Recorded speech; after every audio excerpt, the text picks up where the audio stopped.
love means never having to say you're ugly.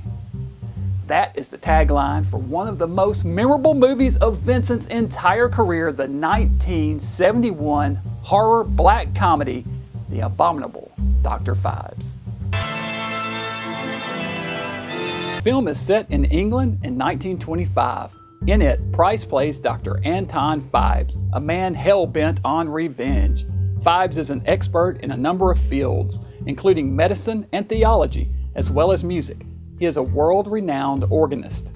He lives in a bizarre Art Deco mansion with his mute assistant, Vulnavia, played by Virginia North. The film opens with Phibes in flowing black robes, enthusiastically playing a large pipe organ that rises from the floor. He then activates a mechanical band that plays dreamy jazz music that he and Vulnavia, dressed in a flowing white gown and headdress, dance to.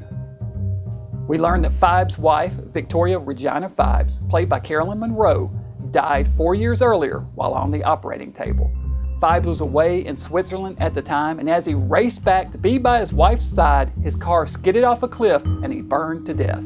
He was pronounced dead and buried in the family vault beside his wife. But as the viewer quickly learns, Phibes somehow survived, unbeknownst to the public. He has resurfaced with one thing on his mind: vengeance on those he deems responsible for his wife's death. He was horribly scarred in the accident and has created a set of prosthetic facial applications and wigs that he wears to appear normal. He also lost the power of speech and can only communicate through a wire attached from his neck to a Victrola, through which his voice is broadcast. Now, 4 years later, the members of the surgical team that worked on his wife have begun to die in bizarre ways. The first was stung to death by bees, and the second is killed by bats.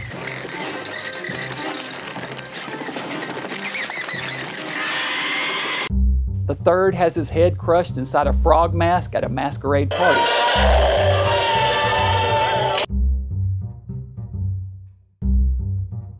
We are privy to Phibes performing each murder with glee. Afterwards, he hangs an amulet with an arcane symbol engraved on it over a wax statue of each victim and melts the statue with a blowtorch in celebration. The police, led by the bumbling Inspector Trout, played by Peter Jeffrey, are investigating the case.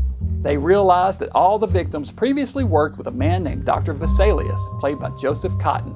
A fourth victim is completely drained of blood, and at the scene, Phibes accidentally drops one of the amulets. The police find it and discover that the symbol on it is a Hebrew symbol for blood and part of the 10 biblical curses visited upon the pharaoh.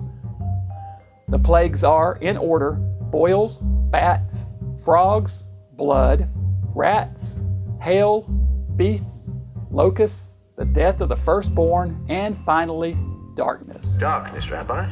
Yes. The police check the Phibes family vault and find both Anton and Victoria Phibes' coffins empty. Meanwhile, Phibes continues his killing spree, creatively offing each victim along the theme of the pharaoh's curses. Finally, there is only the 9th victim left, the chief surgeon for his wife's surgery, Dr. Vesalius. For him, Phibes has planned the death of the firstborn. He kidnaps Vesalius' son and places him in an elaborate death trap. He is sedated and strapped to a table by locked shackles. The key to the shackles has been surgically implanted inside his son's chest cavity. Dr. Vesalius must operate on his own son and remove the key within 6 minutes, the same amount of time Phibes' wife was on the operating table.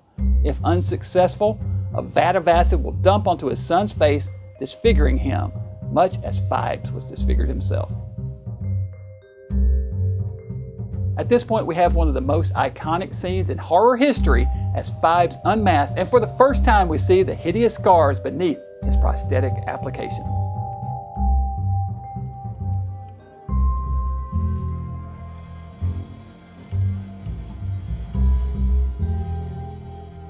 Dr. Vesalius must try to save his son as the police close in on Dr. Phibes' lair.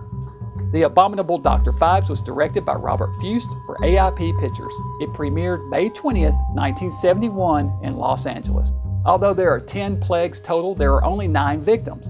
Phibes saved the final curse, darkness, for himself. He retreats to the sub-level of his lair and lies in a stone sarcophagus next to his dead wife. He drains the blood from his veins, replacing it with embalming fluid. The sarcophagus lowers into the flooring moments before Inspector Trout and the police flood into the room to find it empty. The film features a clever and inventive script and wicked sense of dark humor. The set designs are especially impressive, and the entire film has an otherworldly, almost dreamlike quality about it.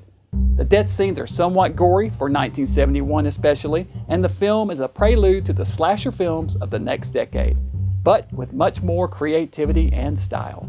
The film is reminiscent of both Phantom of the Opera and House of Wax. All three feature masked villains whose hideously scarred faces are revealed dramatically, and was yet another example of how House of Wax continued to influence his career throughout the years.